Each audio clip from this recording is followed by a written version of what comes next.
George was really on it for the second restart, had everything in place and was able to just get the jump, and that's what you saw happen. He was able to get through.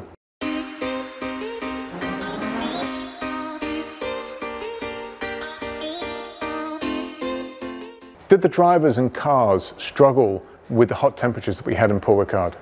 The short answer is yes. The drivers themselves lost over 3 kilos of body mass through sweat over the course of the race.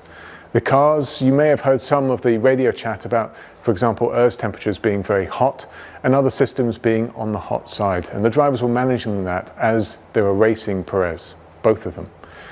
We always have a compromise between putting performance on the cars by closing down the cooling systems and obviously the cars being in a condition where they were overheating. I think we had the right compromise in Paul Ricard. It was at a stage where we were able to race cars, but it was just on the limit. And for what it was worth, it was also quite hot in the pit wall. Was the degradation larger than expected in the heat of Paul Ricard? It was about on model. It was very warm in Paul Ricard. We had track temperature that was over 55 degrees, more towards 60 at certain points as well. And that's incredibly warm when you look at the season as a whole. We go in with predictions of what we think the track temperature is going to be, what we think the tyre degradation is going to be for that. And for that we use races so far in 2022, but also Paul Ricard as it was last year and the year before to try and ascertain where we think we're going to be. And it was about on model. The degradation itself is a function of track temperature, but it's also a function of what the track layout is and what compounds you have. We had what was called the C2, C3 and C4 in Paul Ricard. That's sort of the middle range of the tyres. It's not too soft, not too hard. And actually, in this circumstance, the C3 was performing the best as an overall compound between all of those. So it wasn't higher than expected, but it was high. Was the two-stop ever a consideration? Yes and no. We always keep an open mind as to what really is going to happen in the race.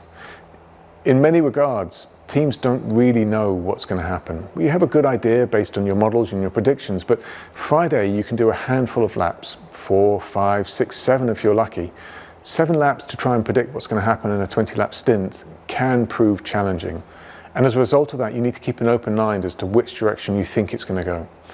Sunday was also warmer than we had in FP2. Again, could be another trigger that pushes us into a different region. The converse to that is we're continuously improving the car. We take our learning from what happened on Friday and try and change the car setup to improve, especially degradation come Sunday. As we went into Sunday morning, our plan was pretty clear. We're remaining on a one-stop strategy. We're focusing on the management required to achieve that, but we have various bailouts onto a two-stop. And obviously VSCs and safety cars, given it's such a long pit lane, will help you.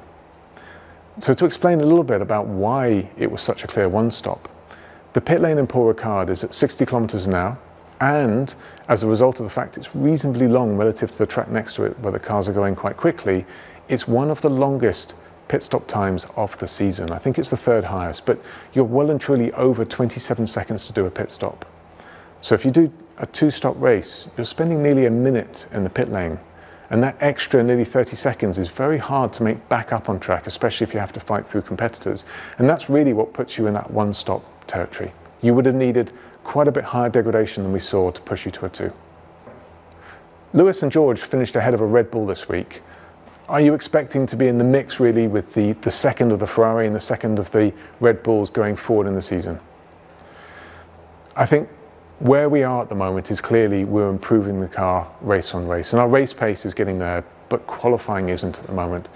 We are struggling really to get into the mix with them, and there's going to be certain tracks like Paul Ricard, Silverstone, where we're able to use that race pace to advantage. Budapest, less so. It's very difficult at Budapest if you start behind to move back forward through the field again. There are opportunities, but just more difficult. I think it's also fair to say that there are weeks where it's difficult to distinguish between the 2 Ferraris and the 2 Red Bulls. There's weeks where Perez's pace is similar to Verstappen or offset by simply a small amount. This weekend looked to be a larger difference. And in the case of Sainz, he had engine penalties, which meant he started from the back of the grid. Had he been in front, he was an incredibly fast car and it would have been difficult to beat. So we have a level head, an element of realism. We're here to improve and to move forwards, but we're not there yet. We need others to make mistakes and to pick up the pieces from it in order to move forward. How is our speed different from first practice to qualifying to race? And did the new upgrades work? So, two-part question. Let's go through the first bit of it. Why are we so perhaps a little bit more offset in free practice 1, 2, even qualifying? There's a large gap to the front, and we're more in the midfield with McLaren out qualifying George. But in the race, the car just seems to transform. It's a valid observation. It's one that's been there all year. It's not through necessarily design. We didn't plan to be that offset in qualifying. The reality is we'd much prefer to have the fast race car we have at the moment. The race is spread over 50+ laps, and having a car that's competitive on all of those gives you opportunities. And we've typically been able to move back forward through the races into a strong position. That said, we'd obviously prefer to be more competitive in qualifying. There's going to be some tracks like Budapest that are going to cause this issue, and we need to make sure that we're really there or thereabouts to make sure we don't have a number of other teams between ourselves and Ferrari and Red Bull. In terms of the upgrades themselves, yes, they're incremental steps, they're small steps that we're adding to the car, but the important point is that we have plans to introduce far, far more across the races that follow. We're not going to be able to, in one go, just catch up and be with Ferrari and Red Bull. But hopefully, as you've seen across the season so far, we are incrementally closing that gap down, and we have more to come. During the safety car period, was it the right time to stop both Lewis and George and therefore double stack as a result? Simple answer to this one is yes. You can get to the end of the race from there on the hard tyre, and in fact I think you saw pretty much the whole field have to come in. The tyres themselves have quite a bit of degradation on them, and when you're that far into the race, if you were to stay out, you've still got one more stop to make, and as we discussed, that's around about 27 seconds or so. Further to that, you're on tyres where pretty much everyone around you will be faster than you at the restart. So it was really in that circumstance, with the lap that we were on, with the degradation we were experiencing, the fact that we could go to the end of the race, a straightforward double stack with both cars. Great job from George at the VSC. What happened? Why was there a second VSC, and why did George slow down again? Normally with a VSC, the process is as following. The drivers and we as well as teams will receive a VSC ending message from the FIA. We know that a minimum of 10 seconds and a maximum of 15 seconds later, the track will be green and the racing will resume. And it's purposely random to stop drivers preempting that condition. Here in this circumstance, 10 seconds passed, 15 seconds passed, and then more passed again, and nothing happened. All the drivers were still under that VSC condition. The FIA then sent a second VSC ending message out, which meant that we now knew the process was resuming, and at least 10 seconds later, the racing would resume. During that period where the VSC is ending, the drivers are doing a number of setup items to make sure they're ready to go again. For example, putting the PU into the correct mode, getting their tyres into a sensible place, getting their brakes into a sensible place. That 10-second window is used really to effect. And when suddenly you've planned everything and nothing happens because the race simply didn't resume, it becomes difficult, or can become difficult, for drivers and catch you off guard. And I think that's what happened in the case of George and Perez. George was really on it for the second restart, had everything in place and was able to just get the jump, and that's what you saw happen. He was able to get through. For the drivers themselves, they've got a number of clues that the racing's resuming. Their dash, for example, will show that the VSC has now cleared and it's green, but also the light panels around the track that you can see on TV. Again, they'll disappear into a green state so that we know that the racing's resumed.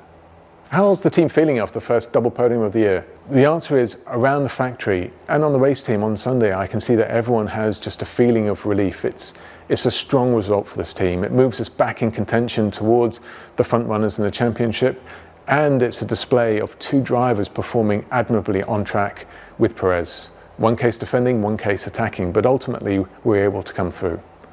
However, the stark reality of the fact that in qualifying we were missing nearly 9 tenths, and even in the race we were missing a few tenths, still hits us. We still know that we have an uphill battle, and on this particular occasion it was a PU penalty for Sainz that put him at the back, and in the case of Perez, a weekend where he wasn't quite on the pace he normally is. That stark reality is what keeps us working incredibly hard every day. We want to be back at the front, and it will take time, but we're getting there. Does finishing second and third give the team optimism, especially that it's one of Lewis's best tracks? George is also very good there. Or are you not getting carried away like I did yesterday during the Grand Prix, I being the question in this? First of all, I'm incredibly pleased to see that people are getting carried away. The whole point of motorsport is it will create some of the highest highs you can ever feel, and some of the lowest lows as well. But we're not where we need to be yet to be winning. That's the short answer to it. And especially, for example, on qualifying pace, and Hungary will expose that weakness somewhat. we're realistic. We have made steps forward, and I can see progress, and we can see progress for how we are going to move forward again across the next few races. But in Budapest, we have to be realistic. Where we are with this car is a strong race car, but we may not be able to use all of it in the conditions that are presented to us. And we need to do a better job than we have been doing to make sure we're qualifying where the car should be towards the front. Thank you again for all of your questions, and we'll be back in 1 week's time after the Hungarian Grand Prix.